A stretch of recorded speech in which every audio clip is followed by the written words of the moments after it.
गुलेरिया का साफ कहना है कि जून जुलाई में पीक पर होगा भारत में कोरोना और उसके बाद ही हम उम्मीद कर सकते हैं कि मामले घटेंगे। और इस दौरान लॉकडाउन का एक फायदा उन्होंने बताया कि विश्व की तुलना में भारत कहीं बेहतर स्थिति में है। हमारे साथ 3 खास मेहमान जुड़ रहे हैं इस वक्त। हमारे साथ डॉक्टर के अग्रवाल, वरिष्ठ एलोपैथ, और हमारे साथ जुड़ रहे हैं डॉक्टर कल्याण बनर्जी जो कि होम्योपैथिक चिकित्सक हैं, बेहतरीन चिकित्सक, भारत के जाने माने चिकित्सक। और साथ ही हमारे साथ डॉक्टर संदीप शाह जुड़ रहे हैं जो आयुर्वेद के मसले पर बात करेंगे।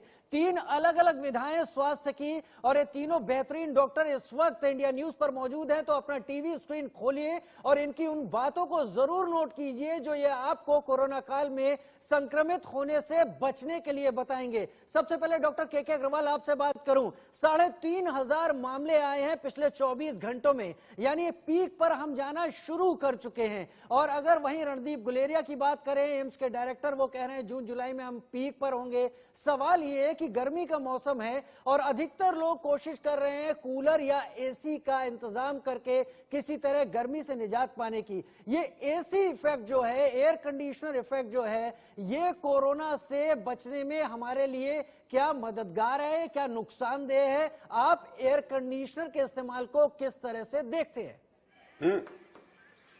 राइट। बेसिकली अगर हम बातचीत कर रहे हैं कि गर्मियों में सरफेस टू ह्यूमन ट्रांसमिशन कम हो जाएगा, लेकिन ह्यूमन टू ह्यूमन ट्रांसमिशन नहीं बढ़ेगा। और जैसे ही वर्षा ऋतु आएगी, आयुर्वेद के अनुसार में उस वक्त में वर्षा ऋतु में वात बढ़ता है, यानी कि मूवमेंट्स बढ़ती हैं, और ह्यूमिडिटी बढ़ेगी, तो सरफेस टू ह्यूमन ट्रांसमिशन वापस चालू हो जाएगा।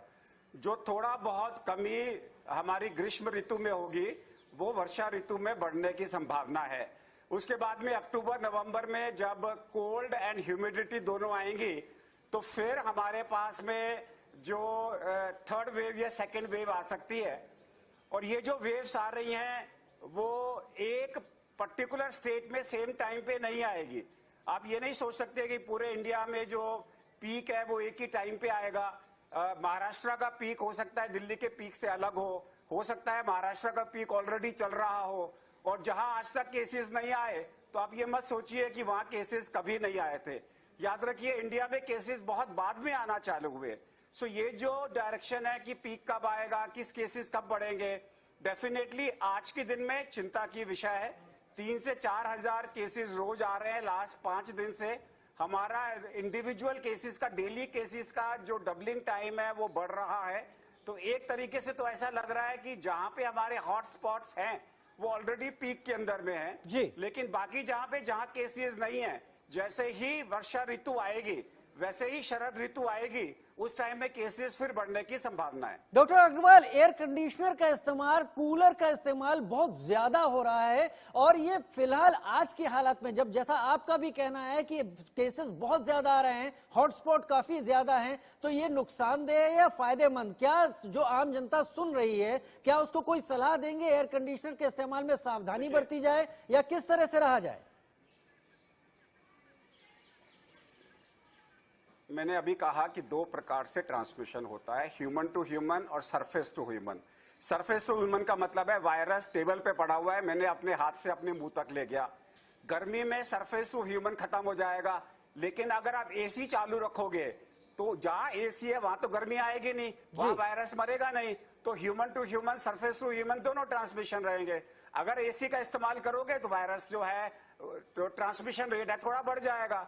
तो आपको डेफिनेटली इस वक्त में एसी का इस्तेमाल नहीं करना चाहिए।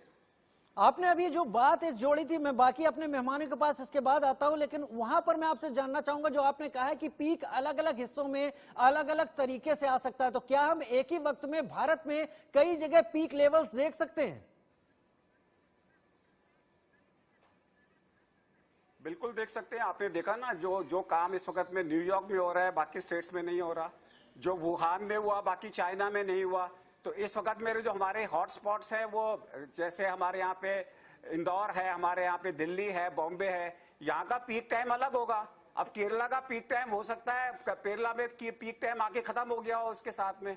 तो हर स्टेट में depending upon the season, depending upon the people, depending upon the lockdown, हर जगह पे ये अलग अलग होगा। एक चीज याद रखिए, यहाँ पे मैं आयुर्वेद के प्रिंसिपल की बात कर रहा हूँ कि live with corona, instead of saying lockdown 3.0 से लाइफ विद कोरोना 1.0। हमें कोरोना के साथ जीना होगा, कोरोना के साथ ही लड़ना होगा। इसके अंदर में आयुर्वेद, होम्योपैथी और मॉडर्न मेडिसिन को सबको मिलकर लड़ना होगा। सबको मिलकर लड़ना होगा, कोरोना के साथ मिलकर लड़ना होगा। लेकिन आपने यहां पर आयुर्वेद का जिक्र किया। डॉक्टर संदीप शाह हमारे साथ इस वक्त मौजूद हैं। डॉक्टर शाह, आयुर्वेद में कोई ऐसी खास दवा, कोई ऐसी खास क्योर जो कि कोरोना को मात देने में सक्षम हो? मैं ऐसा आपसे इसलिए पूछ रहा हूं कि डॉक्टर हर्षवर्धन स्वास्थ्य मंत्री ने भी आयुर्वेद के लिहाज से क्लिनिकल ट्रायल की बात आज कही है। जी हाँ, एक्चुअली नमस्कार। फ्यूचर में तो हेल्थ केयर सिस्टम केवल जेनेटिक्स, इम्यूनिटी रहेगी और जिसको आयुर्वेद बहुत अच्छे से एग्जीक्यूट कर रहा है। तो आयुर्वेद के अंदर ऐसे बहुत सारी रिसर्चेस होती रहती हैं इम्यूनिटी को लेकर, बट अगर आप देखेंगे तो स्पेसिफिकली ऑर्गन वाइज इम्यूनिटी नहीं होती है।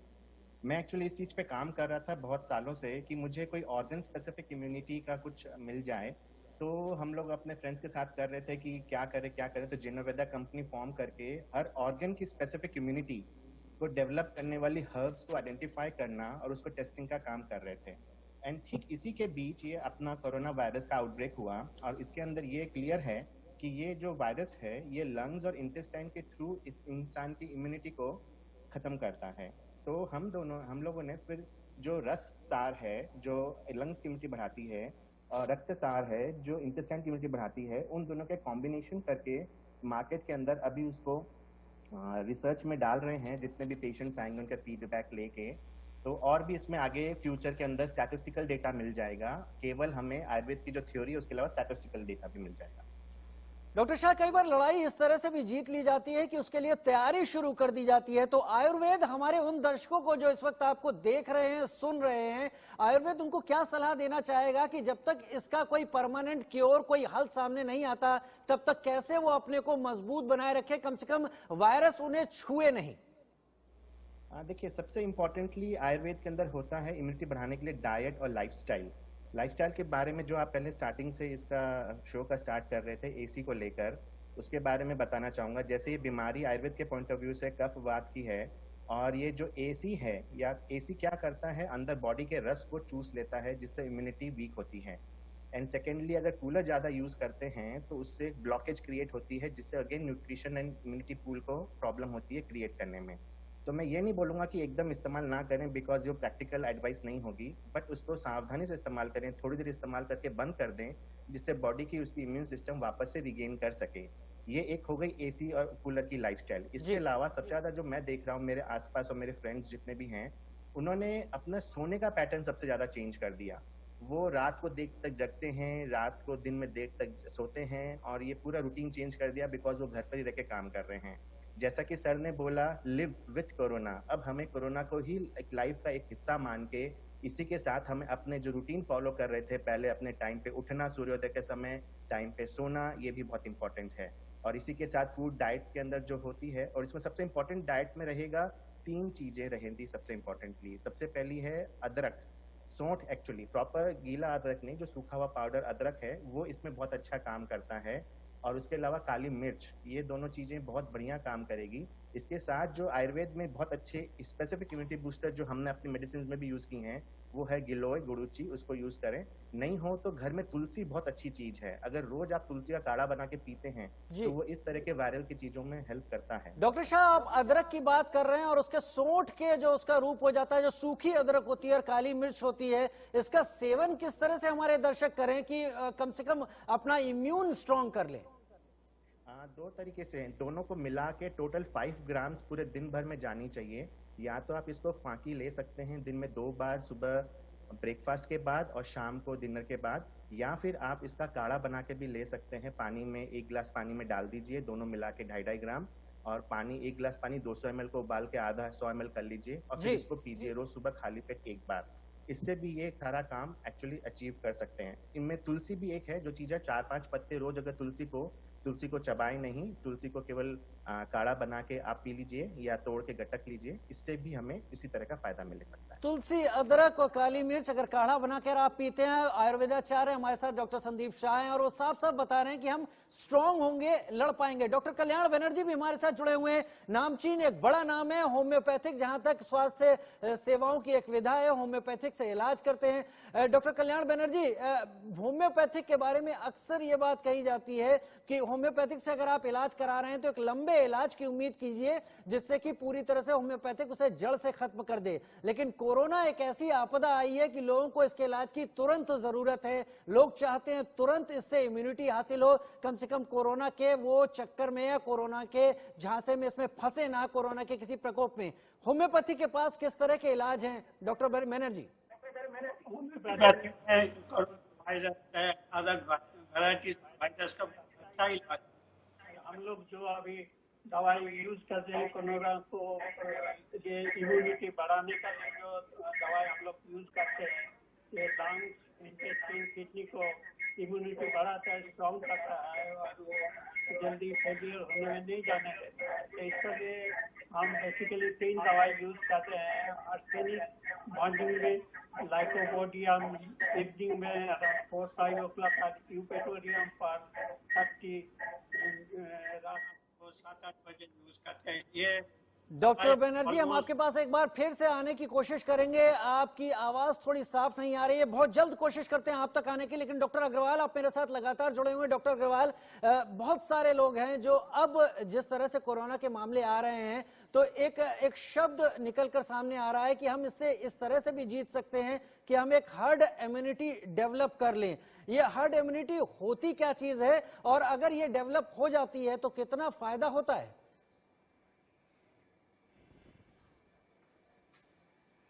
मैं 2 लोगों को लेके चलूंगा, 2 बातों को। एक मैं बात लेके चलूंगा जो संदीप शाह जी ने करी जी, और मैं उन्हीं की लैंग्वेज में लोगों को समझाने की कोशिश करूंगा और उसके बाद में हर्ड इम्यूनिटी की बात करूंगा। जहां तक संदीप जी ने बोला, जैसे ये वायरस जो होता है, इन्होंने बोला ये कफ और वात की बीमारी है और कफ का मतलब है सिक्रीशंस। ये वायरस हमारे सिक्रीशन से बाहर निकलता है और हमारे नाक के या मुंह के सिक्रीशंस में जाके मिलता है।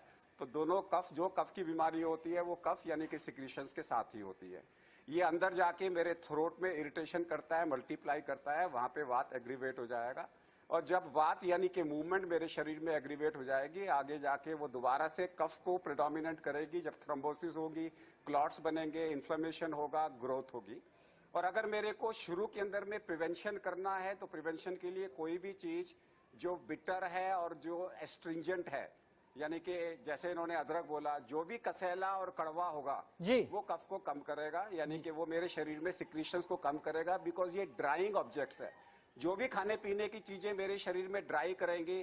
तो जैसे इन्होंने तुलसी बोला, कसेला बोला, तो एक प्रिंसिपल याद रखिए, जो हरा होगा, कड़वा होगा, कसेला होगा, वो प्रिवेंट करेगा। और जैसे बीमारी आपको हो गई तो फिर आपको जो है मीठा चाहिए, यानी कि आंवला चाहिए, आपको च्यवनप्राश चाहिए, गिलोय चाहिए, वो सारी चीजें थोड़ा सा मीठा उसमें ऐड करना होगा। तो मैं सिर्फ उन्हीं के शब्दों को जो उन्होंने कहा है मैंने मॉडर्न मेडिसिन से जोड़ा है कि जहां मेरे को ड्राइंग एक्शन चाहिए तो मेरे को वो सारे जड़ी बूटियां चाहिए जो ड्राइंग करती हैं बचाने के लिए। और एक बार इन्फेक्शन हो गया तो फिर मेरे को वहां जी। डॉक्टर के अग्रवाल, आपकी बात एकदम साफ समझ पा रहे हैं कि किस तरीके से हम लड़ सकते हैं। लेकिन डॉक्टर कल्याण बनर्जी भी हमारे साथ एक बार फिर जुड़ गए हैं। डॉक्टर बनर्जी, आप होम्योपैथिक में क्या देखते हैं? कोई विकल्प है? जो लोग होम्योपैथिक ही प्रेफर करते हैं उनके लिए होम्योपैथिक किस तरह के उपाय सामने लाती है? हाँ, जो लोग होम्योपैथिक करते हैं, हम लोग तो उनको प्रिवेंटिव और ट्रीटमेंट का भी हम लोग को प्रोटोकॉल है। तो प्रिवेंटिव में हम ऑलरेडी ऑलमोस्ट 40,000 पेशेंट को दे चुके हैं। तो जो हम 3 दवाई दे रहे हैं, आर्सेनिक एल्बम, लाइकोपोडियम और यूपेटोरियम पर्स।